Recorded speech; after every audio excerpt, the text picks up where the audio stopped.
سیدنا امام حسن بصری رحمۃ اللہ تعالی علیہ نے ارشاد فرمایا کہ مجھے 30 صحابہ اکرام علیہم الرضوان نے بتایا کہ جو بندہ اس رات یعنی شعبان کی 15ویں رات شب برات کو صلاۃ الخیر پڑھے، اللہ تبارک و تعالیٰ اس کی جانب 70 مرتبہ نظر رحمت فرماتا ہے اور ہر مرتبہ اس کی 70 حاجتیں پوری فرماتا ہے، جس میں سب سے چھوٹی حاجت اس کی مغفرت ہوتی ہے۔ اور صلاۃ الخیر پڑھنے کا طریقہ کیا ہے؟ صلاۃ الخیر آپ اس طرح پڑھیں گے کہ یہ 100 رکعت نفل ہیں۔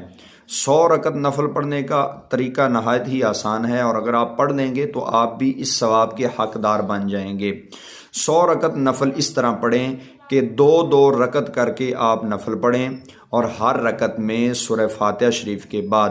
10 مرتبہ سورہ اخلاص یعنی قل هو اللہ احد اللہ الصمد لم یلد ولم یولد ولم یکن لہ کفوا احد، یہ 10 مرتبہ پڑھیں، اور اسی طرح دوسری رکعت کو مکمل کریں، سلام پھیر دیں۔ اس طرح آپ نے 100 رکعت پڑھنی ہے۔ تو جو بندہ اس طرح 100 رکعت صلاۃ الخیر کے پڑھ لے گا، اس کی فضیلت یہ بتائی گئی ہے کہ اللہ تبارک و تعالیٰ اس کی جانب 70 مرتبہ نظر رحمت فرماتا ہے، اور ہر مرتبہ اس کی 70 حاجتیں بھی پوری فرماتا ہے، اور اس کی جو سب سے چھوٹی حاجت ہے وہ اس کی مغفرت ہے۔ اگر یہ ویڈیو اچھی لگی تو اس کو ثواب کی نیت سے شیئر کر دیں، تاکہ آپ کے شیئر کرنے کی وجہ سے اور بھی لوگ اس فضیلت کے حقدار بن جائیں، اور اس کا ثواب آپ کو بھی ملے اور ان کو بھی ملے۔